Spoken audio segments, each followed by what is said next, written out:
தொடர்ந்து ஆண்டோடைய வார்த்தைக்கு நேராக போகிறோம். எல்லாரும் பைபிளை திருப்பிக் கொள்ளுங்கள். ஒரு 9 வசனத்தை நாம் சத்தத்தை உயர்த்தி வாசிக்க போகிறோம். கலாத்தியர்கள் எழுதின நிருபம் 4வது அதிகாரம். பைபிள் கொண்டு வந்தவங்க எல்லாரும் எடுத்துக்கொள்ளுங்கள். கலாத்தியர் 4வது அதிகாரம் 22வது வசனத்திலிருந்து 31வது வசனம் வரைக்கும் நம்ம எல்லாரும் சேர்ந்து வாசிக்க போகிறோம். தமிழ் பைபிளில் பக்கம் 261.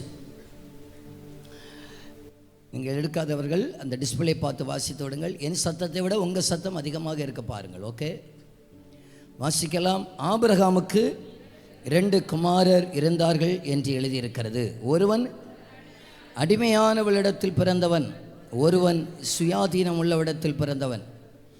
அடிமையானவளிடத்தில் பிறந்தவன் மாம்சத்தின்படி பிறந்தான், சுயாதீனம் உள்ளவிடத்தில் பிறந்தவன் வாக்குத்தத்தத்தின்படி பிறந்தான். இவைகள் ஞான அர்த்தமுள்ளவைகள். அந்த ஸ்திரீகள் 2 ஏற்பாடுகளாம்.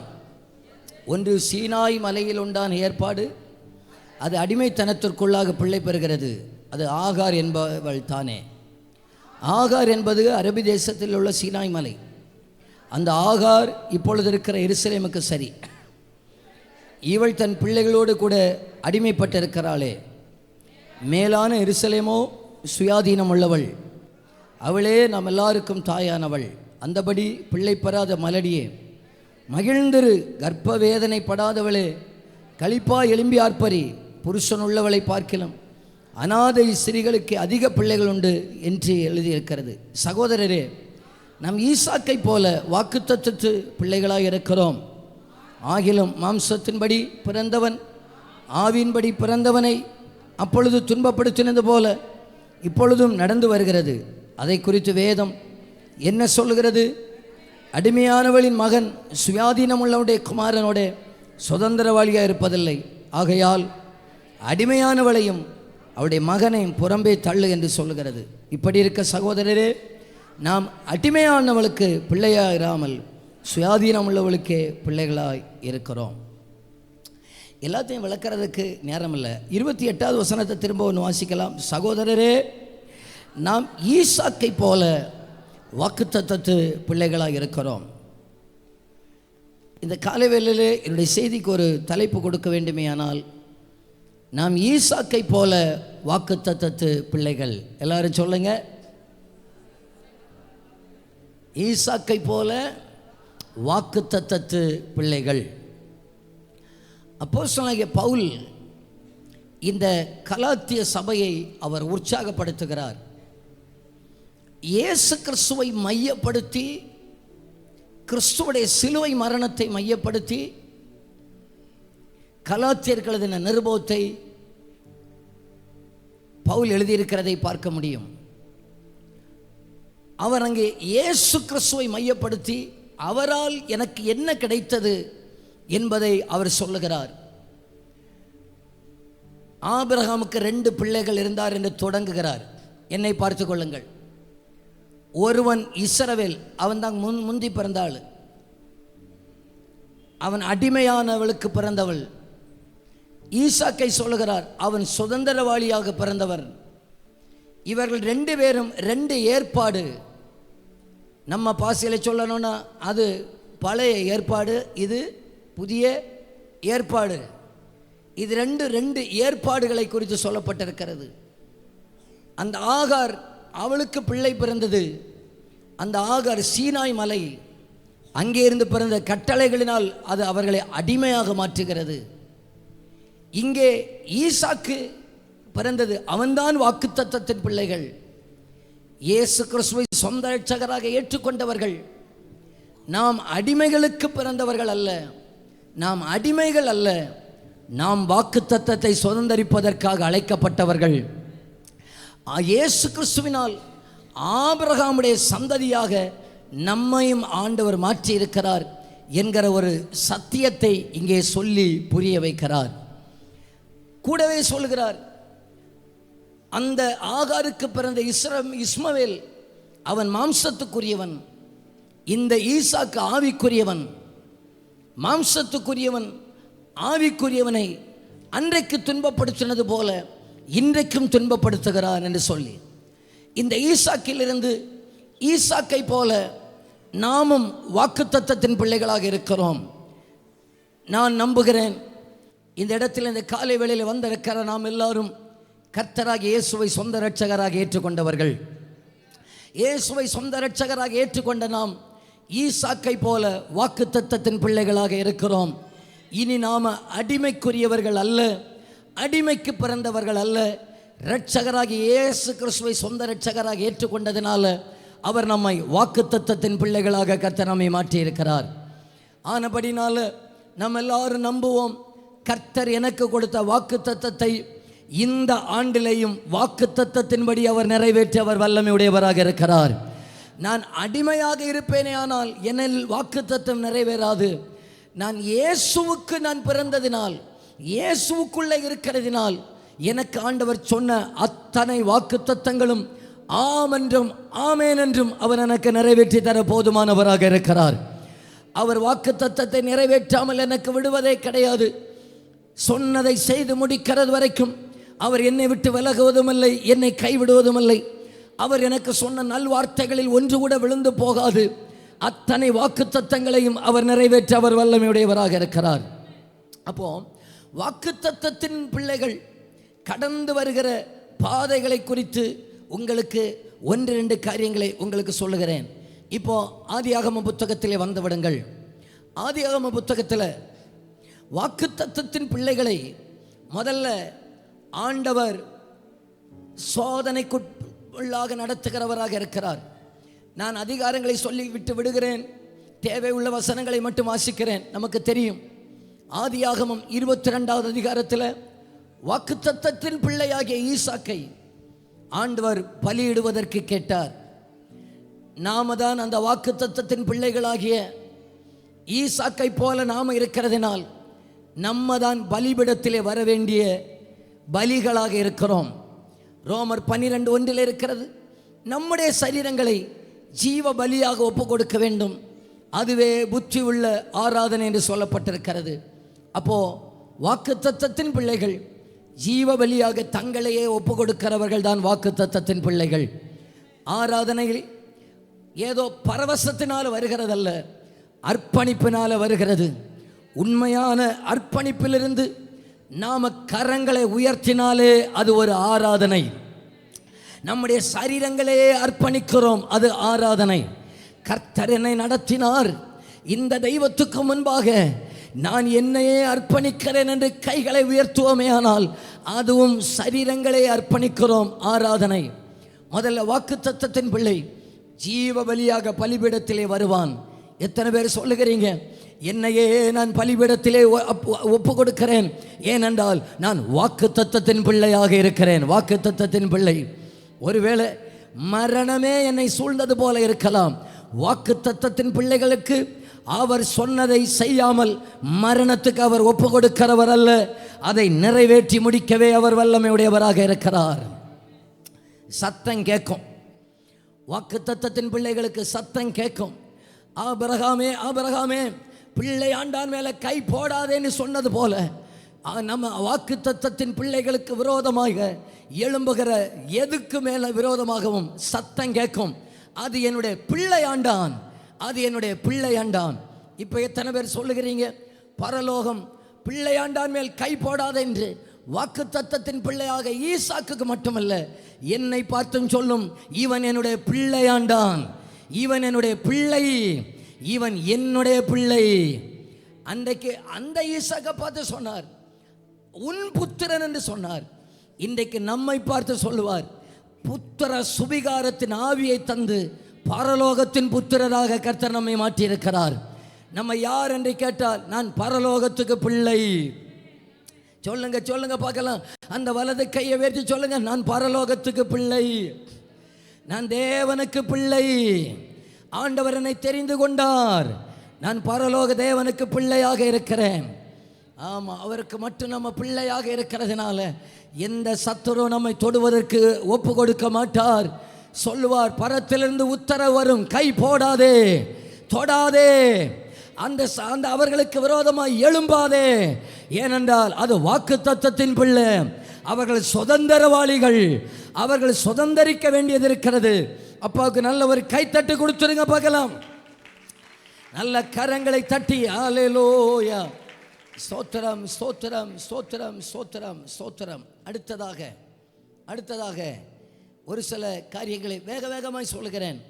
வாக்குத்தத்தத்தின் பிள்ளை ஈசாக்கு. ஆதியாகமம் 25 வந்து விடுங்கள். ஆதியாகமம் 25வது அதிகாரம் 19வது வசனத்திலிருந்து வாசிப்போம். பக்கம் 29. ஈசாக்கின் வம்ச வரலாறு. ஆபிரகாம் ஈசாக்கை பெற்றான். ஈசாக்கு ரெபெக்காளை விவாகம் பண்ணுகிற போது 40 வயதாக இருந்தான். பாதான் அராம் என்னும் சீரிய தேசத்தானாகிய பெத்துவேலுக்கு குமாரத்தியும் சீரிய தேசத்தானாகிய லாபானுக்கு சகோதரிமானவள். மலடியாயிருந்த தன் மனைவிக்காக ஈசாக்கு கர்த்தரை நோக்கி வேண்டுதல் செய்தான். கர்த்தர் அவன் வேண்டுதலை கேட்டறினால் அவன் மனைவி ரெபெக்காள் கற்பந்தரித்தாள். என்ன கவனிங்க, 40 வயசா இருக்கும் போது ரெபெக்காளுக்கும் ஈசாக்குக்கும் ஆசீர்வதியும் கர்த்தரே பாட்டு பாடினார்கள். இப்போ பிள்ளை பிறக்கும் போது எத்தனை வயசு தெரியுமா? 26வது வசனத்தில் கடைசி லைனை வாசிங்க. இவர்களை அவள் பெற்ற போது ஈசாக்கு அப்போ எத்தனை வருஷம் கழிச்சு பிள்ளை கொடுத்தாரு? எத்தனை வருஷம் கழிச்சு பிள்ளை கொடுத்தாரு? ஆபிரகாமுக்கு 25 வருஷம் கழிச்சு பிள்ளை கொடுத்தார். ஈசாக்குக்கு 20 வருஷம் கழிச்சு பிள்ளை கொடுத்தார். உங்களுக்கு சொல்லட்டும், வாக்குத்தத்தத்தை பெற்றவர்களே, நமக்கு ஒருவேளை கர்த்தர் தருகிற ஆசீர்வாதம் தாமதமானகலாம். ஆனாலும் நம்ம மேலே வைத்திருக்கிற வாக்குத்தத்தத்தை அவர் நிறைவேற்றாமல் விடவே மாட்டார். என்னுடைய வாழ்க்கையில் சில காரியங்கள் தாமதமாகிறதுனால கர்த்தர் என்னை மறந்தார் என்று அர்த்தம் அல்ல. கர்த்தருக்கு நான் பிள்ளை இல்லை என்று அர்த்தம் அல்ல. தாமதமானாலும் கர்த்தர் என்ன பிள்ளையாத்தான் வச்சிருக்கிறாரு. நீங்கள் இப்போ எத்தனை பேர் சொல்லுகிறீங்க, எனக்கு கர்த்தர் அனுமதிக்கிற தாமதத்திற்காக நன்றி என்று சொல்லுகிறவர்கள் கரங்களை உயர்த்தி ஆமென் என்று சொல்லுங்க பார்க்கலாம். கர்த்தர் அனுமதிக்கிற தாமதத்திற்காக நன்றி. இப்போ நான் இப்படி சொல்லுகிறேன், அன்னாளுக்கு ஆண்டவர் குழந்தையை தாமதமாய் கொடுத்ததற்காக நன்றின்னு நான் சொல்லுகிறேன். நீங்கள் யாராவது சொல்கிறீங்களா? என்ன பாஸ்டர், அவங்களுக்கு குழந்தைய தாமதமாக கொடுத்தா எனக்கு என்ன இருக்கிறது மாதிரி இருக்கு. அந்த அம்மாவுக்கு பிள்ளையை தடுத்து பிள்ளைய கொடுக்காம அப்படியே வெயிட் பண்ண வச்சு ஈரம்மான்னு வச்சு அந்த பெண்ணினால பக்கத்திலேயே வச்சு, அந்த பெண்ணினால் மட்டும் ஒரு நல்ல சகோதரியாக இருந்திருந்தான்னு வச்சுக்கோமா, எப்படி இருந்திருக்கும்? இந்த அம்மா இந்த அளவு ஊக்கமாக தெய்வத்தை தேடி இருக்குமா? தேடி இருக்காது. கொடுத்து நெருக்கத்தை கொடுத்து அப்புறம் இந்த அம்மாவுக்கு வாயினாலேயே சொல்ல வச்சு, ஆண்டவரே நீர் எனக்கு ஒரு பிள்ளையை தந்தா நான் அதை உமக்கே தருவேன் என்று சொல்லிச்சு பாருங்க. அப்போ காரியத்தை கொடுத்தாரு. இது சொல்றதுக்கு முன்னால இதுக்கு பிள்ளைய கொடுத்துருந்தாருன்னா 10ஓட கூட 11 ஒன்று கூட வீட்டில் கிடக்கு. ஏற்கனவே பெண்ணினாளுக்கு எனக்கு கணக்கில் ஒரு 10 பிள்ளைகள் இருந்திருக்கு. ஏன்னா அதே அதிகாரத்தில் 10 பிள்ளைகளை பார்க்கல, அதிகமாக 10 இருந்திருக்கலாம். மற்றவர்கிட்ட கேட்டால், எல்கான்கிட்ட கேட்டால் எத்தனை பிள்ளைகள் உண்டு? அவளுக்கு 10, இவளுக்கு 1, இன்னும் 11. 10ஓட கூட சேர்ந்து 11 இருந்திருக்கும். ஆனால் தாமதம் ராஜாக்களை அபிஷேகம் பண்ணுகிறவனை எழுப்பி விட்டது.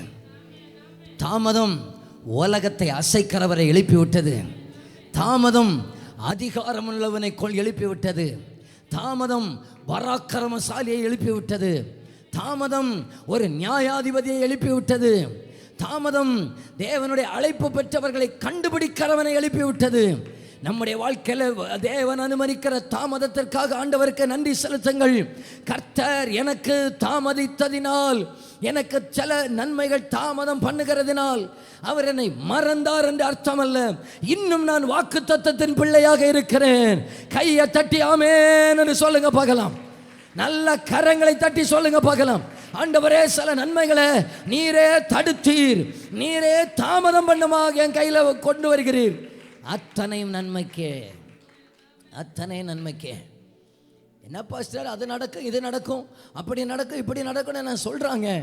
ஆனாலும் ஒன்றுமே நடக்கலையே, எல்லாமே டிலே, எல்லாமே தாமதமானது போல இருக்கிறதே. சொல்லுங்க பார்க்கலாம். நடந்ததெல்லாம் நன்மைக்கே, நன்மைக்கே நன்றி சொல்லி மகிழ்வே. நடப்பதெல்லாம் நன்மைக்கே, நன்மைக்கே நன்றி சொல்லி மகிழ்வே. ரெண்டு கைகளை உயர்த்தி நடந்ததெல்லாம் நன்மைக்கே. நமக்கு கையெல்லாம் கொண்டு வந்தீங்களா? அப்ப ரெண்டு கைகளை உயர்த்தலாமா? நடப்பதெல்லாம் நன்மைக்கே, நன்மைக்கே நன்றி சொல்லி மகிழ்வே. இன்றைக்கே சொல்லுங்க, நன்றி நன்றி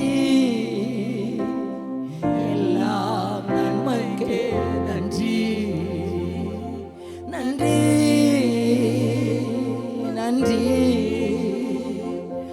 எல்லாம் நன்மைக்கே. நீங்க சொல்லுங்க, நன்றி.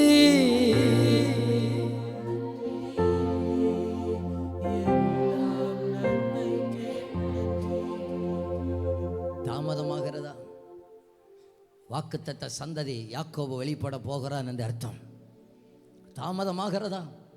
ராத்திரியிலே எழுந்திருந்து போராடுகிற யாக்கோபு வரப்போகிறான் என்று அர்த்தம். தாமதமாகிறதா? ராஜாக்களை அபிஷேகம் பண்ணுகிற சாமுவேல் வரப்போகிறான் என்று அர்த்தம். ஆண்டவர் எனக்கு ஒன்றுமே செய்யலை, மறந்தாருன்னு மட்டும் நினச்சிடாதீங்க. அவருடைய தாமதம், அவர் லேட்டாக தர்றதெல்லாம் அது அற்புதமானதாகத்தான் இருக்கும், மேன்மையாக தான் இருக்கும். ஸ்தோத்திரம், ஹல்லேலூயா. அப்போது ஒன்று வாக்கு, ஈசாக்கை போல வாக்கு தத்தத்தின் பிள்ளைகளாக இருக்கிறோன்னு சொன்னால், வாக்கு தத்தத்தின் பிள்ளைகளுக்கு சில காரியங்கள் தாமதமாக நடக்கலாம். ஆனாலும் கர்த்தர் நம்மை மறந்தார் என்ற அர்த்தம் அல்ல, கர்த்தருடைய பிள்ளை என்ற அர்த்தம். ஆமேன் சொல்லுங்க பார்க்கலாம்.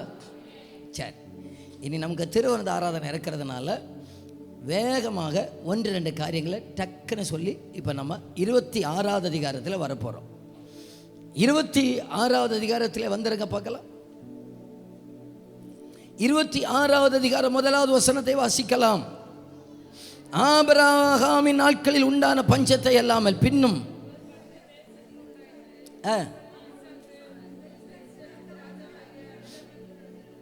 கேராருக்கு போனான்.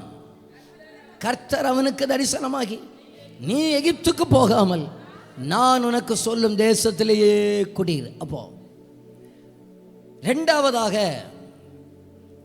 என்னுடைய வாழ்க்கையில நான் சந்திக்கிற சில தரித்திரங்கள், சில பஞ்சங்களும்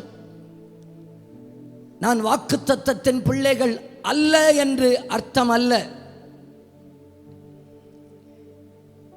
ஆபிரகாம் பஞ்சத்தை பார்த்தார், இப்ப ஈசாக்குடைய வாழ்க்கையிலையும் பஞ்சத்தை பார்க்கிறார்.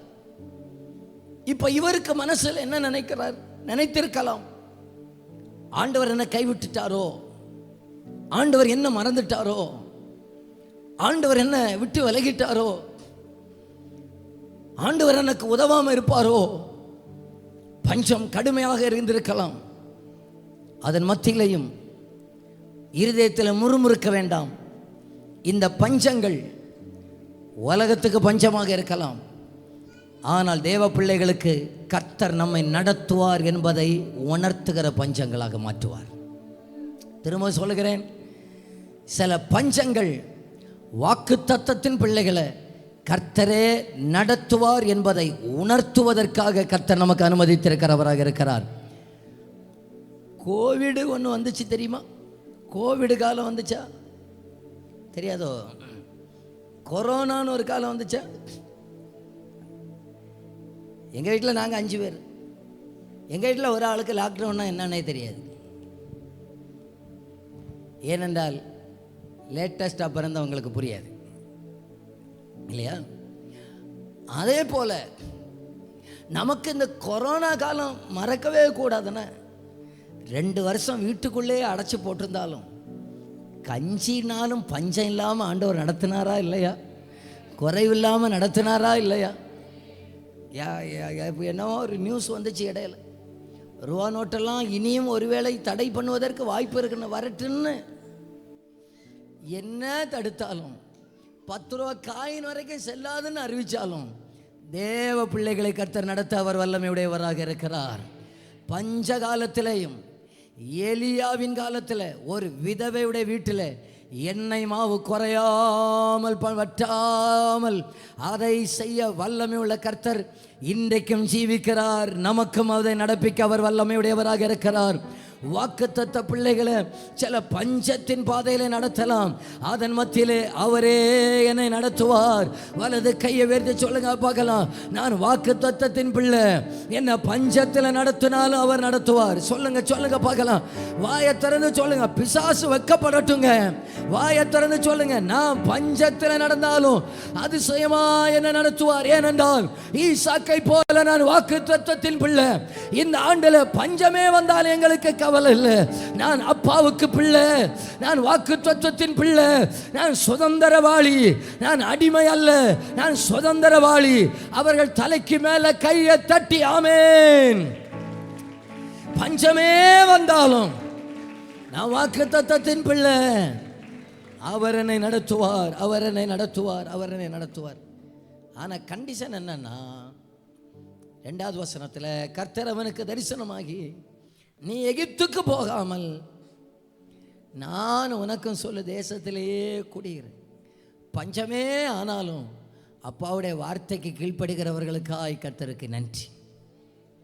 பஞ்சமே ஆனாலும் உம்மை நான் விடவே மாட்டேன் என்று சொல்லுகிறவர்கள் அந்த வலது கையை உயர்த்தி சொல்லுங்க பார்க்கலாம், உம்மையை விடவே மாட்டேன் ஆண்டவரே. சொல்லுங்க பார்க்கல, பஞ்சமே வந்தாலும் நான் உம்மை விடவே மாட்டேன் ஆண்டவரே. சொல்லுங்க, பேசுங்க பார்க்கலாம். நீங்க பேசணும், நீங்க பேசணும். நம்ம ஆராதனை பார்க்க வந்தவங்க இல்ல, ஆராதிக்க வந்தவங்க பார்த்தீங்களா? நல்லா சொல்லுங்க பார்க்கலாம், பஞ்சமே வந்தாலும் நான் உம்மை விடவே மாட்டேன் ஆண்டவரே, நான் உம்மை விடவே மாட்டேன் ஆண்டவரே.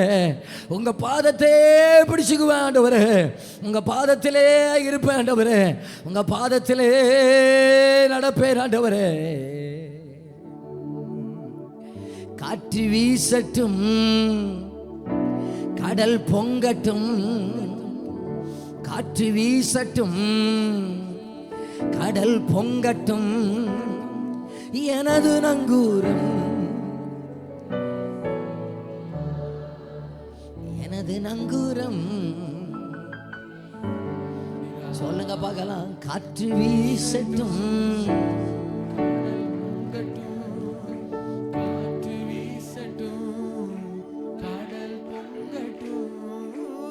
எனது நங்கூரம் இயேசு இருக்கிறார், எனது நங்கூரம் இயேசு இருக்கிறார். பயப்பட மாட்டேன், நான் பயப்பட மாட்டேன், பயப்பட மாட்டேன், நான் பயப்பட மாட்டேன். இயேசு என்னோடு இருப்பதனால், இயேசு நம்மோடு இருப்பதனால். இப்ப திருப்பி பாடலாமா? பயப்பட வேண்டும், நாம் பயப்பட வேண்டும், அவர் வார்த்தைக்கு மட்டுமே பயப்பட வேண்டும். பயப்பட வேண்டும், நாம் பயப்பட வேண்டும், பயப்பட வேண்டும், நாம் பயப்பட வேண்டும். தேவ வார்த்தைக்கு இப்போ காற்று வீசட்டும், கை தட்டி பிள்ளைகள் பாடுங்க.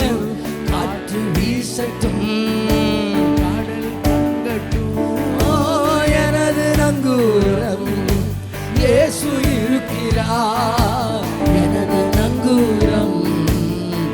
சொல்லுங்க நம்பிக்கையா. காற்று வீசட்டும், கடல் பொங்கட்டும், காற்று வீசட்டும், கடல் பொங்கட்டும், எனது நங்கூரம் இயேசு இருக்கிறார், எனது நங்கூரம் இயேசு இருக்கிறார். பயப்பட மாட்டேன், நான் பயப்பட மாட்டேன். இயேசுவின் நாமத்தினால உங்களுக்கு அறிவிக்கிறேன், கையில காசு இல்லாததுனால தேவன் நம்ம மேல வைத்த அழைப்பு நிறைவேறாமல் போகாது. சொல்லுகிறவர்களுக்காக கர்த்தருக்கு நன்றி. ஆமென். சொல்லுகிறவர்களை மட்டும் கர்த்தர் அப்படி நடத்துவாராக. கையில் காசு இல்லாமல் போனாலும் நம்ம மேலே இருக்கிற வாக்கு தத்தத்தை நிறைவேற்றாமல் விடவே மாட்டார். நான் பஞ்சத்தில் இருந்தாலும் என் மேலே இருக்கிற வாக்கு தத்தத்தை நிறைவேற்றாமல் விடவே மாட்டார். என் மேலே இருக்கிற அழைப்பை நிறைவேற்றாமல் விடவே மாட்டார். ஈசாக்கே, நாங்கள் பஞ்சத்தை பார்க்கலப்பா, ஆனால் நான் பஞ்சத்தை பார்க்கல, அதன் மத்தியில் கர்த்தர் என்னோடு கூட இருக்கிறத பார்க்கிறேன். ஆகையினால் என்னை குறித்து சொன்ன அத்தனை வார்த்தைகள் அப்படியே நிறைவேறும். ஈசாக்கு என்ன தெரியுமா உள்ளத்தில் நம்பியிருப்பார்? நான் இந்த பஞ்சத்தில் ஒன்றும் சாக மாட்டேன்னு நம்பியிருப்பார். நீங்கள் நம்புறீங்களா? பாஸ்டர், அந்த வசனம் எங்கே இருக்குன்னு கேட்காதீங்க, அப்படியே இருந்தாலும் வாசித்து பாருங்கள். ஆதியாகமம் 52:3 இருக்கும்.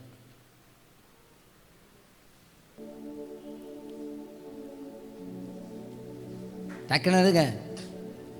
இல்லையா? அப்போ அப்படி ஒரு வசனம் இல்லை. நல்லா கவனிச்சுக்கிடுங்க, நல்லா கவனி. ஈசா கிட்ட கேட்டால் சொல்லியிருப்பார், ஆண்டவரே நான் பஞ்சத்தை பார்த்தால் நான் இந்த பஞ்சத்தில் சாக மாட்டேன்னு நினச்சிருப்பார். ஏன் தெரியுமா? அவர் சாக மாட்டேன்னு நினச்சிருப்பார். அவருக்கு தெரியும், நான் சாகணும்னு சொன்னால் அன்னைக்கு பலிபிடத்தில் கத்தி எடுத்து வெட்டுப்பட்டு செத்துருக்க வேண்டியது. அன்னைக்கு சாகலை, இனியும் கொஞ்சம் நாளைக்கு சாக மாட்டேன். உங்களுக்கு புரியுதா? உங்களுக்கு மறிக்கணும்னா நான் அங்கேயே போயிருக்கணும். அங்கே போகாதது இனியும் கொஞ்ச நாளைக்கு போக மாட்டேன்.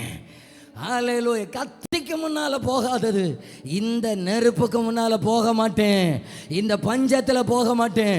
என் மேலே ஒரு அழைப்பு இருக்கிறதுனால, என் மேலே ஒரு தேவ திட்டம் இருக்கிறதுனால, என் மேலே ஒரு வாக்கு தத்தம் இருக்கிறதுனால, என் மேலே தேவனுடைய அபிஷேகம் இருக்கிறதுனால, என் தாயின் கர்ப்பத்தில் உருவாவதற்கு முன்பாகவே என் மேலே ஒரு அழைப்பு இருக்கிறதுனால, மரணம் வந்திருக்க வேண்டுமேயானால் அன்றே வந்திருக்கணும், அன்றே வந்திருக்கணும். அன்றைக்கு வராதது இனி கொஞ்ச நாளைக்கு வராது. பஞ்சத்தில் போக மாட்டேங்க. பஞ்சத்தில் அவர் என்னை நடத்த வல்லவராக இருக்கிறார். பஞ்சத்தில் என்னை நடத்த வல்லவராக இருக்கிறார். ஸ்தோத்திரம், ஸ்தோத்திரம். 12வது வசனத்தை எடுக்க பார்க்க. அடுத்து டக்குன்னு நான் போயிடுறேன். 12. ஈசாக்கு அந்த தேசத்தில் விதை விதைத்தான். கர்த்தர் அவரை ஆசீர்வதித்ததினால் அந்த வருஷத்தில் 100 மடங்கு. நான் அதை பின்னால் தொடர்றேன்னா, முதல்ல தாமதம் வாக்குத்தத்த நிறைவேற தடை இல்லை. பஞ்சம் வாக்குத்தத்த நிறைவேற தடை இல்லை. இனி அடுத்ததாக 18வது வசனம். தன் தகப்பனாகிய ஆபிரகாமின் நாட்களிலும் வெட்டினவைகளும் ஆபிரகாம் மரித்த பின் பெலிஸ்தியர் தூத்து போட்டவைகளுமா.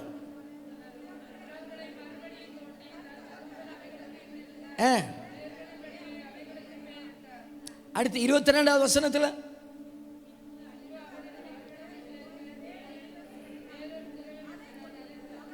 14வது வசனத்துக்கு கடைசியில் பாருங்க, பொறாமை கொண்டு.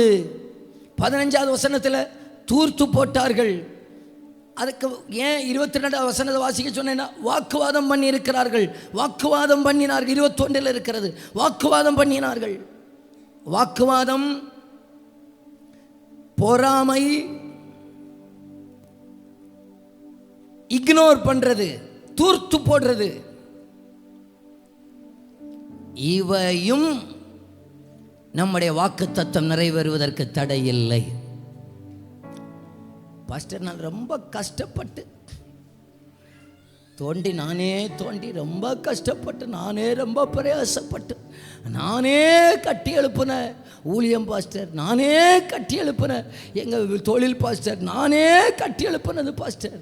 அப்புறம் தூர்த்துட்டாங்க பாஸ்டர். அப்புறம் அங்கேருந்து துரத்திட்டாங்க பாஸ்டர். அப்புறம் தள்ளிட்டாங்க பாஸ்டர்.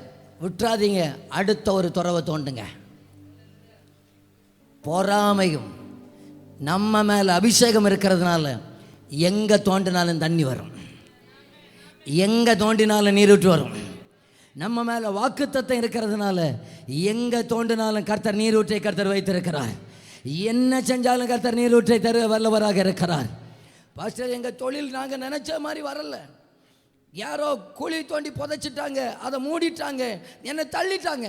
இயேசு கிறிஸ்துவின் நாமத்தினால சொல்லிடுறேன், வாக்குத்தத்தம் நம்ம மேலே இருக்கிறதுனால, கர்த்தர் நம்மோடு கூட இருக்கிறதுனால 4 பேர் பொறாமப்பட்டாங்கன்னு சொல்லிக்கிட்டு நம்ம மேலே இருக்கிற அழைப்பு நிறைவேறாமல் போகாது.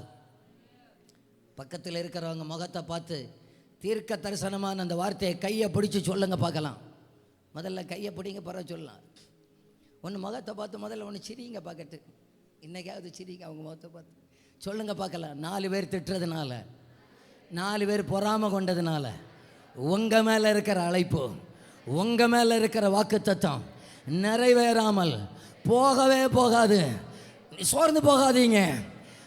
ஆவியானவர் இருக்கிறார், கர்த்தர் இருக்கிறார், தேவ பிரசன்னம் இருக்கிறது. தடப்படுத்த அவர் வல்லவர். கரங்களை தட்டி வர ஆமென்னு சொல்லுங்க பார்க்கலாம். நல்ல கரங்களை தட்டி ஆமென்னு சொல்லுங்க பார்க்கலாம். சோத்திரம் சோத்திரம் சோத்திரம். எப்போ தெரியுமா பொறாம வரும்? எப்போ தெரியுமா பொறாம வரும்? சொல்லுங்க பார்க்கலாம். எப்போ வருதுன்னு சொல்லுங்க. நமக்கு வராதோ? எப்போ வரும்? ஈசாக்கு நல்லா இருந்தா பிரச்சனை இல்லை, பெலிஸ்தியனை விட நல்லா இருந்தால் தான் பிரச்சனை. என்னைக்கு பொறாம வரும்னா, ஒரு ஆள் நல்லா இருந்தால் நமக்கு பிரச்சனை இல்லை, நம்மளை விட நல்லா இருந்தாவாக்க நமக்கு பிரச்சனை. கை வைத்தண்டா, நல்லா கவனிச்சுக்கிடுங்க, சரிதானா? ஒரு நமக்குள்ள வேற யாரையும் வச்சு வேற யாரையும் எங்கள் இதில் இன்க்ளூட் பண்ணிக்கிறாருக்க பிறகு நம்ம கேவலம். சொந்தமாக ஒன்று நமக்கு நம்மோடு கூட இருக்கிறவர், நம்மளை விட நல்ல ஒரு கார் வாங்குகிற சீனை இன்னைக்கு வீட்டில் போய் நினச்சி பார்க்கணும்னா, அப்போ ஏதாவது உள்ளுக்குள்ளே கிடந்து குறுன்னு ஒன்று வந்துருச்சுன்னு சொன்னால் பாம்பு உள்ள கிடக்குன்னு நினச்சிக்கிட்டோம். நம்மளை விட பிள்ளைகள், உங்களை விட உங்கள் பக்கத்தில் இருக்கிற மோசமாக படிக்கிற ஒரு பிள்ளை நல்ல மார்க் வாங்குகிற ஒரு சீனை நினச்சி பார்க்கணும்னா, உங்களுக்கு தெரியுமா கடலூரில் எங்கன்னு நினைக்கிறேன், தான் பிள்ளையை விட இன்னொரு பிள்ளை நல்லா படிக்கும்னு சொல்லிட்டு அந்த பிள்ளைய இந்த தாயாரை விஷம் வச்சு கொண்டுட்டா. சமீபத்தில் அதுக்கு தண்டனை வந்துச்சு. இதுக்கெல்லாம் உள்ளத்துக்குள்ள என்ன தெரியுமா? என்னது? அந்த ஆமைக்கு பேர் என்ன? ஐயோ, பயங்கர டேஞ்சராக்கும். ஆண்டவரே, இது எனக்கு வேண்டாப்பான்னு சொல்லுகிறவங்க அந்த வலது கையை ஒன்று உயர்த்தி காட்டுங்க பார்க்கலாங்க. அப்பா, இப்படி ஒரு பாய்சன் எனக்கு வேண்டாம். அந்த கையை உயர்த்தினவங்க அப்படியே உங்கள் இருதயத்தில் கை வச்சு சொல்லுங்க பார்க்கலாம். ஆண்டவரே, ஒரு நாளும் இந்த பொறாமை எங்களுக்குள்ள வேண்டாம் ஆண்டவரே, சொல்லுங்க பார்க்கலாம். அது வேண்டவே வேண்டாம். இயேசுவின் நாமத்தினால அப்படி ஒன்று இருக்கணும்னு சொன்னால், இந்த வருஷத்தில் 1வது ஞாயிற்றுக்கிழமையில் என்னை விட்டு மொத்தமாக அது போயிடட்டும். என் வாக்குத்தத்தை நிறைவேறுவதற்கு அது தடையாக இருக்கணும்னு சொன்னான். அது தடையாக இருக்கணும்னு சொன்னால் அது நிர்மூலமாகட்டும் இயேசுவின் நாமத்தினால. எனக்கு அது தேவையில்லை, எனக்கு அது தேவையில்லை. நான் வாக்குத்தத்தத்தின் பிள்ளை. வாக்குத்தத்தத்தின் பிள்ளைக்கு பொறாமை இல்லை, வாக்குத்தத்தத்தின் பிள்ளையை பார்த்து மற்றவங்க பொறாமப்படுவாங்க. அல்லேலூயா. இப்போ எல்லோரும் என்ன கவனிங்க. முதல்ல நான் 2 பிள்ளையை பற்றி சொன்னேன். என்னெல்லாம் பிள்ளை? 1 ஆபிரகாமுக்கு பிள்ளை, அவனுக்கு பேர் என்ன? அடிமைக்கு பிள்ளை, அவனுக்கு பேர் என்ன? இஸ்மவேல். இன்னொரு வாக்குத்தத்தத்துக்கு பிள்ளை, அந்த பிள்ளை பேர் என்ன? ஈசாக்கு. ஈசாக்குக்கு பொறாம கொண்டான் என்று பைபிளில் எங்கேயும் இல்லை. ஆனால் இந்த இஸ்மவேலுக்கு பயங்கர பொறாம பிடிச்சோம். அடிமையாக எங்கேயோ இருக்கிறோம். பொறாம நமக்குள்ளே வந்துச்சுன்னா எங்கேயோ இஸ்மவேல் ஒழிச்சு கிடக்கிறான்னு அர்த்தம். கள்ள பயலை இன்னைக்கு விரட்டி விடுவோம். நம்ம இஸ்மவேல் நமக்கு வேண்டாம், நமக்கு வாக்குத்தத்தத்தின் ஈசாக்கு போதும். கையை தட்டி அப்பாவுக்கு ஒரு அல்லேலியா சொல்லிடுங்க பார்க்கலாம். நல்ல கரங்களை தட்டி அப்பாவுக்கு ஒரு அல்லேலியா சொல்லுங்க பார்க்கலாம். யாராவது உங்களை பார்த்து உங்களை பற்றி அவர் இப்படி சொன்னார், உங்களை பற்றி அவ இப்படி சொன்னா அப்படின்னு சொன்னா நம்ம என்ன சொல்லுவோம்? அப்படியா? இப்போ மற்றவருக்கு அப்புறம் ஃபோன் பண்ணுவேன்னா, நான் இப்போ ஒன்றுமே கேட்குறது கிடையாது. பாஸ்டர் அவர் உங்களை பற்றி சொன்னார், ஒன்றே நல்லா சொல்லியிருப்பார், இல்லைன்னா பொருளாக சொல்லியிருப்பார், போட்டு. பாஸ்டர் அவரும் உங்களை பற்றி சொன்னார், ஒன்றே நல்லா சொல்லியிருப்பார், இல்லைன்னா பொருளாக சொல்லியிருப்பார். ஏதா ஒன்று அவருக்கு நாக்கு இருக்கு இல்லையா பிரதர், அவர் ஏதா பேச வேண்டாமா? ஏன் தெரியுமா, நான் ஒன்றை கண்டுபிடிச்சேன் பாருங்க. 4 பேர் பொறாமப்பட்டதுனால நம்ம மேலே இருக்கிற தெய்வத்திட்டம் நிறைவேறாமல் போகவே போகாது. 4 பேர் பேசினதுனால நம்ம மேலே இருக்கிற திட்டம் நிறைவேறாமல் போகாது. 4 பேர் வெறுத்ததுனால நம்ம மேலே இருக்கிற திட்டம் நிறைவேறாமல் போகாது. 2 பேர் இருக்கிற இடத்த விட்டு துரத்துறதுனாலையும் நம்ம மேலே இருக்கிற திட்டம் நிறைவேறாமல் போகாது. ஆனால் ஈசாக்கு ஒன்று மட்டும் தெரியும், நான் எங்கே தோண்டினாலும் நீரூட்டை அப்போ தருவார். கரங்களை தட்டி ஒரு ஆமேன்னு சொல்லுங்க பார்க்கலாம். இன்னைக்கு அதை உங்க உள்ளத்தில் எழுதி கொள்ளுங்கள். என்ன நடந்தாலும் சரி, யார் தள்ளினாலும் சரி, என் மேல இருக்கிற தேவ திட்டம் நிறைவேறாமல் போகவே போகாது, நிச்சயமாகவே நிறைவேறும். நான் இந்த ஆண்டு கர்த்தர் நமக்கு கொடுத்த வாக்கு தத்துவத்தோடு கூட இணைத்து ஒரு வார்த்தை சொல்லுகிறேன். எனக்கு சில காரியங்கள் நடப்பதற்கு தாமதமானாலும் என் வாழ்க்கையில் தேவன் சொன்ன வாக்கு தத்தங்கள் நிறைவேறும். சொல்ல ஒரு ஆமேன்னு சொல்லுங்க பார்க்கலாம். என் வாழ்க்கையில் சில பஞ்சங்களை நான் பார்த்தாலும் கர்த்தர் எனக்கு சொன்ன வாக்கு தத்தங்கள் நிச்சயமாக நிறைவேறும். எனக்கு விரோதமாய் 4 பேர் பொறாமைப்பட்டாலும் எனக்கு கர்த்தர் சொன்ன வாக்கு தத்தங்கள் நிச்சயமாகவே நிறைவேறும். என் இருப்பிடத்தை விட்டு சிலர் துரத்தினாலும், என் இருப்பிடம் கைப்பற்றப்பட்டாலும், என் சொத்து கைப்பற்றப்பட்டாலும், எனக்கு ஆண்டவர் சொன்ன வாக்குத்தை நிறைவேறும் என்று சொல்லுகிறவர்கள் கரங்களை தட்டி வர ஆமென் சொல்லுங்க பார்க்கலாம். நல்ல 2 கையை தட்டி ஆமென். வாக்குத்தத்தம் செய்த கர்த்தரே, வாக்குமாறா உண்மை நாதனே, வாக்கு தத்தம் செய்த கர்த்தரே, வாக்குமாறா உண்மை நாதனே, வாக்கை நம்பி வந்து நிற்கிறோ, வல்ல ஆவி மாறி ஊற்றுமே, வாக்கை நம்பி வந்து நிற்கிறோ, வல்ல ஆவி மாறி ஊற்றுமே. ஒரு முறை கூட வாக்கு தத்தம் செய்த கர்த்தரே, உண்மை நாதனே, வாக்கு தத்தம் செய்த கர்த்தரே, வாக்குமாறா உண்மை நாதனே,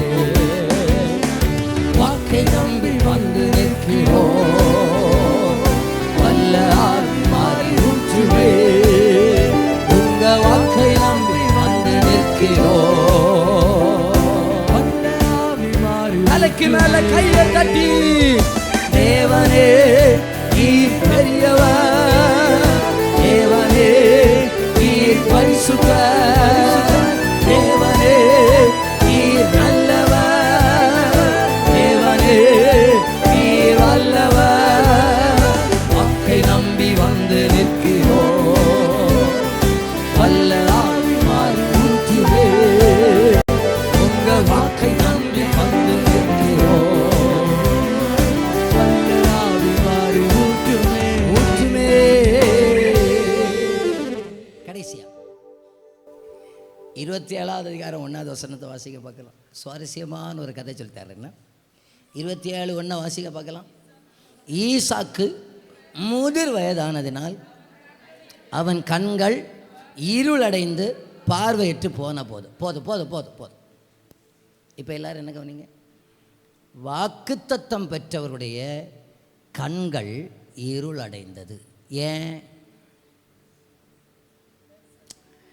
வயசாச்சு இல்லையாண்ணா, மோசைக்கு பின்ன இருள் ஆகலை.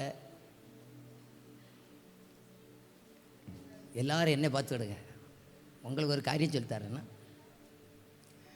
வயசாச்சு. அப்போ மோசை 120 வருஷத்துலையும் கண்ணு பார்வை குறையில, கண்ணாடி தேவைப்படல.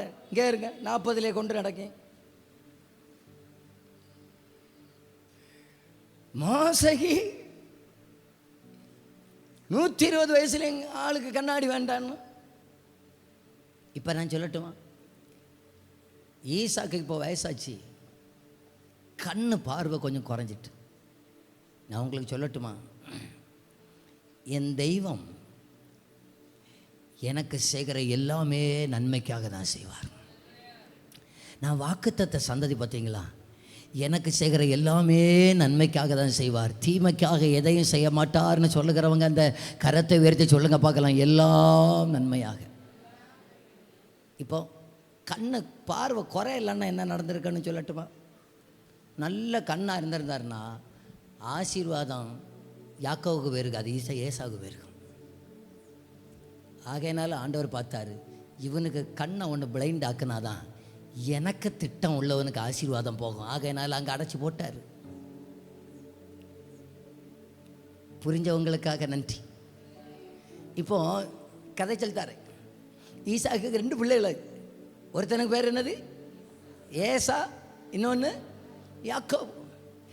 ஆண்டவருடைய திட்டம் என்னன்னா, யாக்கோபை கோத்திர பிதாக்களில் கொண்டு வரணும், முற்பிதாக்கள் லிஸ்ட்டில் கொண்டு யாக்கோபையாக கொண்டு வரணும், இவனை கொண்டு வரக்கூடாது. ஆனால் ஈசாக்கு மூத்தவனுக்கு மேலே பயங்கர பிடியாகும். ஆனால் ரெபேக்காளுக்கு இளையவனுக்கு மேலே பயங்கர பிடியாகும். ஏன் ரெபேக்காளுக்கு கண்ணு குருடாவல்ல? இவங்க மாறி போயிருந்தா கிளைவிக்க கண்ணு தான் அவுட் ஆகிருக்கும். நேர் மாறி இவங்க இது பண்ணியிருந்தாங்கன்னா கண்ணு மாறி பிளைண்ட் ஆகிருக்கும். உங்களுக்கு சொல்லட்டுமா, என் கர்த்தர் அன்றியும் அவருடைய தீர்மானத்தின்படி அழைக்கப்பட்டவர்களாய் தேவனிடத்தில் அன்பு கூறுகிறவர்களுக்கு சகலம் நன்மைக்கு ஏதுவாகவே செய்கிறவராக இருக்கிறார். புரிஞ்சவங்களுக்காக நன்றி செலுத்துகிறேன். புரிந்தவங்க கரத்தை உயர்த்தி நன்றின்னு சொல்லுங்க பார்க்கலாம். ஆண்டவரே, ஆண்டவரே, எங்கள் கண்ணு பார்வையற்று போனாலும் பரவாயில்ல, உம்முடைய திட்டம் நிறைவேறுகிறதற்காக நன்றி ஆண்டவரே. உம்முடைய திட்டம் நிறைவேறுகிறதற்காக நன்றி ஆண்டவரே. உம்முடைய அழைப்பு நிறைவேறுகிறதற்காக நன்றி ஆண்டவரே. பவுலே, நேர ஜோமன்னா செத்து போன உயிரோட வர்றான் பவுலே. பவுலே, நேர ஜோமன்னா வியாதி குணமாகுது பவுலே. பவுலே, நீர் ஜெபம் பண்ண அற்புதம் நடக்குது பவுலே. பவுலே, நீர் ஜெபம் பண்ண அசுத்தாவி ஓடுது பவுலே. ஆனால் உமக்கு மட்டும் ஏன் பவுலே சுகம் வரல? உமக்கு மட்டும் ஏன் பவுலே முள்குள்ளு குத்துனது போல இருக்குது? அவர் சொல்லுவார், எனக்கு முள்ளு குத்துனாலும் பரவாயில்ல, ஆனால் ஒன்றை மட்டும் அறிகிறேன், இதன் மத்தியில் என் மேலே வைத்திருக்கிற அப்பாவுடைய திட்டத்தை நான் நிறைவேறுகிறதாக பார்க்கறதுனால, இந்த முள்ளை விட அப்பாவுடைய கிருபை பெரிதாக இருக்கிறதுனால, கிருபையை நான் பார்க்கறதுனால, இதுவும் அவர் தீமைக்காக செய்ததல்ல, இதுவும் அவருடைய ராஜ்யத்தின் நன்மைக்காக செய்திருக்கிறபடியா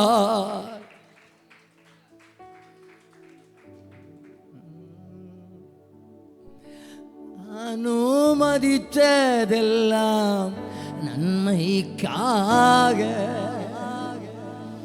நடத்திடும் பாதைகளும் என் வாழ் நேர்த்தியாய் செம்மையாய் எனக்காக யாவும் செய்து முடிப்போ. அதின் காலத்தில் நேர்த்தியாய்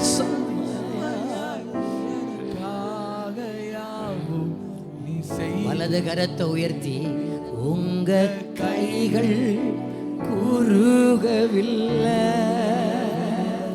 உம்மால் கூடாத எதுவுமில்லை. உங்க கைகள் குறுகவில்லை, உம்மால் கூடாத எதுவும் இல்லை, உம்மால் கூடாத எதுவும் இயேசுவால் கூடாத. என்ன ஆண்டவரே, அவங்களுக்கு இல்லாத பிரச்சனை எனக்கு, இந்த பிரச்சனையிலையும் அப்பாவுடைய திட்டம் மட்டும் நிறைவேறணும்னு சொன்னா அதை சந்தோஷமாக ஏற்றுக்கொள்ளுகிறேன் என்கிறவர்களுக்காக நன்றி. சந்தோஷமாக அதை ஏற்றுக்கொள்ளுகிறேன். இந்த என்னை ஆண்டவர் நெருக்கிறது நன்மைன்னு சொன்னா அதை சந்தோஷமாக ஏற்றுக்கொள்ளுகிறேன் ஐயா. என் பிரச்சனைகளை சந்தோஷமாக ஏற்றுக்கொள்ளுகிறேன் ஐயா. என் அப்பாவுடைய திட்டம் நிறைவேறுவதற்காக அவர் என்ன நடத்துகிற அத்தனை பாதைகளையும் ஆம் என்று ஆமேன் என்று ஏற்றுக்கொள்ளுகிறேன் ஆண்டவரே. இனி வாக்குத்தத்தத்தின் பிள்ளைகள் நடத்தப்படுகிற பாதைகளை சொன்னேன். வாக்குத்தத்தத்தின் பிள்ளைகள் செய்ய வேண்டிய ஒரு 2-3 காரியத்தை டக்குன்னு சொல்லிடுறேன். இதே அதிகாரத்தில் சொல்றேன். 26வது அதிகாரம் 12வது வசனம். ஈசாக்கு அந்த தேசத்தில் விதை விதைத்தான். கர்த்தர் அவனை ஆசீர்வதித்ததினால் அந்த வருஷத்தில் 100 மடங்கு. பக்கத்தில் இருக்கிறவங்களை பார்த்து சொல்லாங்க, சோம்பேறியாக இருக்காதே. என்ன உற்சாகம் இல்லையா மற்றவங்களை சொல்றதுக்கு? ஆமாம், சோம்பேறியாக இருக்க. நம்மனா என்ன சொல்லுவோம்? பஞ்சம் தீரட்டு பற விதைக்கலான்னு இல்லையா? பஞ்சம் தீரட்டு பற விதைக்கலாம். பிரதர், ஊழியத்துக்கு வரலாமா? இனியாவது ஊழியத்துக்கு வரலாமா? பிள்ளைக்கு கல்யாணம் முடியட்டுன்னா அப்புறம் கல்யாணம் முடித்த பிறகு கொஞ்சம் விருந்தெல்லாம் இருக்குது, இனியாவது ஊழியத்துக்கு வரலாமா? பிள்ளை விசேஷமாக இருக்கிறா. ஒரு ஒரு ஒரு ஒரு குழந்தை பேர பிள்ளைய நான் பார்த்துட்டு ஊழியத்துக்கு வரேன். அப்புறம் என்னைக்கு வருவார்? காலு கையெல்லாம் தள்ளாடி முடிச்ச பிறகு சொல்கிறாரு, பாஸ்டரே அடுத்த ஊழியத்துக்கு என்ன ஒன்று லிஸ்ட்டில் வைக்கணும் நான். அப்போ இங்கே வண்டியில் சீட்டு இல்லை. புரியுதா உங்களுக்கு? நல்ல காலத்தில் என்ன நடந்தாலும் சரி, விதைக்கிறதுக்கு மட்டும் விட்டுறாதீங்க. அறுவடையை அவர் தருகிறவராக இருக்கிறார். விதைக்க வேண்டியதுன்னா அறுவடையை அவர் தருகிறவராக இருக்கிறார். விளைச்சலை அவர் தருகிறவராக இருக்கிறார். எத்தனை பேர் சொல்லுகிறீங்க? பஞ்சானாலும் சரி பாஸ்டர், என்னட்டே சொல்றது ஆட்சிகள் சரியில்லை இல்லையா பாஸ்டர்? அப்போ இனியாவது கிராம ஊழியத்தை எல்லாம் கொஞ்சம் நிறுத்தலாமா பாஸ்டர்? ஐயோ சிஸ்டர், ஐயோ பிரதர், ஆட்சி சரியில்லானாலும் யார் ஆண்டாலும் இவர்களை விட கொடியவர்கள். நீரோ மன்னனுடைய காலத்திலேயே சுவிசேஷத்தை தடுக்க முடியவில்லை. ஹிட்லருடைய ஆட்சியில் சுவிசேஷத்தை தடுக்க முடியவில்லை. எங்க பழைய பிதாக்கள் பாடினார்கள், திறந்த வாசல் நமக்கு முன்னே இருக்கிறது. யார் ஆண்டாலும் யார் ஆட்சி செய்தாலும் விதைக்க வேண்டியது நம்முடைய கடமை. என் கர்த்தர் இந்த பஞ்ச காலத்திலையும் அறுவடையை தர அவர் போதுமானவராக இருக்கிறார். அவர் அறுவடை விளைச்சல் அவர் தருவதற்கு ஆயத்தமாக இருக்கும்போது எனக்கு இந்த ஆட்சிகளை பற்றி நமக்கு கவலையே கிடையாது. எங்களுக்கு ஒன்று மட்டும் தெரியும், ஆளுகிற நம்முடைய ராஜா பரலோகத்தில் இருக்கிறார். சுவிசேஷத்துக்கு ஆதரவான ஆட்சியா எதிராக ஆட்சியா, ஆதரவான ஆட்சி வந்தாலும் எதிராக ஆட்சி வந்தாலும் சபைகள் வளர்ந்து கொண்டே தான் இருக்கிறது. சபை வளர்ச்சியை தடுக்க முடியாது. சபைகள் பெருகத்தான் செய்யும். சபைகளை பெருகத்தான் செய்யும். சமீபத்தில் ஒரு செய்தி வந்துச்சு, இதே நிலைமை தொடர்ந்தால் 2030வது வருஷத்தில் சைனா தான் கிறிஸ்தவர்கள் அதிகமான நாடாக மாறப்போகிறது. அதே நிலைமை தொடரட்டுமே சுபிநாமத்தினால. இந்தியாவும் அதை முந்தி செல்வதற்கு கர்த்தர் உதவி செய்வாராக. கையை தட்டி வர ஆமென்னு சொல்லுங்க பார்க்கலாம். பிரச்சனைகள் பெருக பெருக விளைச்சலை அவர் கட்டளையிடுவாருங்க. ஆண்டவருக்கு தேவை விதைக்கிறவர்கள் தேவை, விளைச்சலை உண்டாக்குகிறது அவர். நான் நம்புகிறேன் இந்த தலைமுறையில் விதைப்பதற்கு கர்த்தர் நம்மை நியமித்திருக்கிறார். நம்மை நம்புகிறார். அவங்க செய்கிறாங்களோ இவங்க செய்கிறாங்களோ எங்களுக்கு பிரச்சனை இல்லை. நாங்க செய்யணும். கர்த்தர் எங்களை கொண்டு செய்யணும். நாங்க விதைப்போம். சோம்பேறியாக இருக்காதீர்கள். சூழ்நிலையை பார்த்தால் நீதிமொழிகளில் வசனம் இருக்கு இல்லையா, சோம்பேறிகளை குறித்து. சோம்பேறி படுத்துக்கிடுவார், சோம்பேறி விதைக்காமல் படுத்துக்கிடுவார். கேட்டால் சொல்லுவார், இன்னைக்கு கிளைமேட்டு சரியில்லை. கேட்டீங்களா? இன்னைக்கு கிளைமேட்டு சரியில்லை. அப்புறம் மழை வரும் போல இருக்கு, மூக்கு அடைச்சது போல இருக்கு, ஜலதேசம் வர்றது போல இருக்கு, இடுப்பு வலி வர்றது போல இருக்கு, மண்ணொட்டி பிடிக்க முடியாதது போல இருக்கு. இவர் காலத்துக்கு விதைச்சது போல தான். சோம்பேறியா இருக்காதீங்க. பஞ்ச காலத்திலையும் விதைப்போம். அப்போ அறுவடை தருவதற்கு அவர் ஆயத்தமாக இருக்கிறாருங்க. எத்தனை பேர் சொல்லுகிறீங்க இந்த பஞ்ச காலத்திலையும் இந்த 2026 இந்தியாவில் உள்ள சபைகளில் 100 மடங்கு விளைச்சலை அப்பா தருவாராக. இந்திய சபைகள் 100 மடங்கு வளர்ச்சியை பார்க்கட்டும். கெல்லக்க ஆவிக்குரிய சபைகள் 100 மடங்கு அறுவடையை காணட்டும். பாஸ்டர், கிறிஸ்மஸ் நிகழ்ச்சியை நீங்க பார்க்கலையா பாஸ்டர்? அங்க அடிச்சாங்க பாஸ்டர், இங்க உதைச்சாங்க பாஸ்டர், இங்க லைட் அடிச்சாங்க பாஸ்டர். டேய் போடா டேய், நீ 2 குடியில எரிச்சதுனாலையும் 2 ஸ்டாரை உடைச்சதுனாலையும் அறுவடையை தடுக்க முடியாதையா. நீ 2 குடியில உடைச்சதுனாலையும் 2 ஸ்டாரை உடைச்சதுனாலையும் நீ பற்ற வச்சதுனாலையும் சபையை என் ஆண்டவர் வளர பண்ண போகிறாருன்னு ஐயா. பஞ்ச காலத்தில் நாங்க விதைப்போம், விதைச்சுக்கிட்டே இருப்போம். 100 மடங்கு அறுவடையை தருவார். 100 மடங்கு அறுவடை தருவார். 100 மடங்கு அறுவடை தருவார். ஹல்லேலூயா. நம்பர் 2, வாக்குத்தத்த சந்ததி செய்ய வேண்டிய அடுத்த வேலை சொல்லுகிறேன். 25வது வசனம். அங்கே அவன் ஒரு பலிபீடத்தை கட்டி அவருடைய நாமத்தை தொழுது கொண்டு அங்கே தன் கூடாரத்தை போட்டான். அவ்விடத்தில் ஈசாக்கின் வேலைக்காரர் 2 காரியத்தை சொல்றேன். ஒன்று பலிபீடம் கட்டணும், 2வது தெய்வ நாமத்தை தொழுது கொள்ளணும், ஆராதிக்கணும். தெய்வ ராஜ்யத்துக்கு வேண்டி கட்ட வேண்டியதை கட்டணும். நான் நமக்கு இன்னும் சொல்லுகிறேன், நம்ம ஊழியத்தின் சார்பாக விழுப்புரத்தில் ஒரு சர்ச்சை வேலை நடந்துட்டுருக்கு. எத்தனை பேருக்கு தெரியும்? கையை உயர்த்தி காட்டுங்க பார்க்கலாம். ஸ்தோத்திரம். இன்னும் ஒரு சின்ன ஒரு அமௌண்ட்டு தேவை, பார்த்துக்கிடுங்க. சீக்கிரத்தில் இந்த வருஷத்தில் பிப்ரவரியில் பால் காய்க்கணும்னாக இருக்கிறேன். அது முடித்ததும் அடுத்த சர்ச்சை வேலை பிப்ரவரியிலேயே தொடங்கி வைக்கணும்னு நினச்சிருக்கிறேன். ஆமீன் சொன்னவர்கள் எல்லாம் கர்த்தர் ஆசீர்வதித்து பலப்படுத்துவாராக. ஒரு வாட்டி கூட சொல்லிடுறேன்னா, நாங்கள் சின்ன பிள்ளையில சொல்லுவாங்க அழிச்சாங்குளிச்சான்னு சொல்லுவாங்க. ஃபஸ்ட்டில் இருந்தேன். இந்த ஆலய வேலை முடித்த உடனே அடுத்த ஆலய வேலை தொடங்குவதற்கு கர்த்தர் கிருபை தருவாராக. பலிபீடங்கள் கட்டுவோம், தேவராஜ்யத்தை கட்டுவோம், ஒன்று சேர்ந்து நாம் துதிப்போம், சாத்தானை மிதிப்போம், தேசத்தை சுதந்தரிப்போம். நல்ல கவனிங்க. ஈசாக்கே போற இடத்துல எல்லாம் பலிபீடம் கட்டுவார். கட்ட வேண்டியதை கட்டுவோம், கர்த்தருடைய நாமத்தை தொழுது கொள்ளுவோம். இந்த ஜனத்தை எனக்கண்டு ஏற்படுத்தினேன், இவர்கள் என்னுடைய துதியை சொல்லி வருவார்கள். ஞாயிற்றுக்கிழமை 2 மணி நேரம் வந்து துதிக்கிறது மட்டுமல்ல, வீடுகளிலேயும் தெய்வத்தை ஆராதிக்கிற நம்முடைய வீடுகள் ஆராதனை ஸ்தலங்களாக மாறுவதாக. நம்முடைய வீடுகள் ஆராதனை ஸ்தலங்களாக மாறுவதாக. ஆனந்த துதி ஒலி கேட்கும், ஆடல் பாடல் சத்தமும் துணிக்கும். ஆகாயவின் மீனா அவர் ஜனம் பெருகும், ஆண்டவர் வாக்கு பலிக்கும். ஆகாயவின் மீனா அவர் ஜனம் பெருகும், வாக்கு பலிக்கும். அவர் வாக்கு பலிக்கட்டும், பலிக்கட்டும். இந்த ஆண்டில் இன்னும் நம்ம ஆண்டவரை ஆராதிக்க கிருபை தருவாராக. இன்னும் நம்முடைய இருதயத்தை ஆராதனை அபிஷேகத்தால் நிரப்புவாராக. அன்பினால் ஆராதிக்கிற கிருபையை தருவாராக. ஆராதனையின் பிரசன்னம் சபையை மூடி இருப்பதாக. ஒவ்வொரு ஆராதனைகளிலேயும் தேவ மகிமை நிரம்பி இருப்பதாக. ஒவ்வொரு ஆராதனையும் சுகமளிக்கிற ஆராதனையாய் மாறுவதாக. ஒவ்வொரு ஆராதனையிலையும் மகிமை வெளிப்பட்டிருப்பதாக. ஹல்லேலூயா. எத்தனை பேர் இப்போ கடைசி அந்த கலாத்தியரை ஒன்று 4:28 வாசித்து முடிச்சிடலாமா? கலாத்தியர் 4வது அதிகாரம் 28வது வசனம் சொல்லுங்க.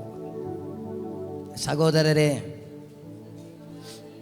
நான் வாசிக்க போகிறேன், வாசிக்க பார்க்கலாம். சகோதரரே, நான் ஈசாக்கை போல வாக்கு தத்துவத்தின் பிள்ளையாக இருக்கிறேன். ஒரு வாட்டி கூட சொல்லுங்க பார்க்கலாம். ஒரு வாட்டி கூட சொல்லுங்க பார்க்கலாம். சகோதரரே, நான் பாஸ்டர் எனக்கு புரிஞ்சுன்னு சொல்லுகிறவங்க மட்டும் உங்கள் வலது கரத்தை உயர்த்தி காட்டுங்க பார்க்கலாம். அப்படியே எல்லாரும் எழுந்து நிற்கலாமா?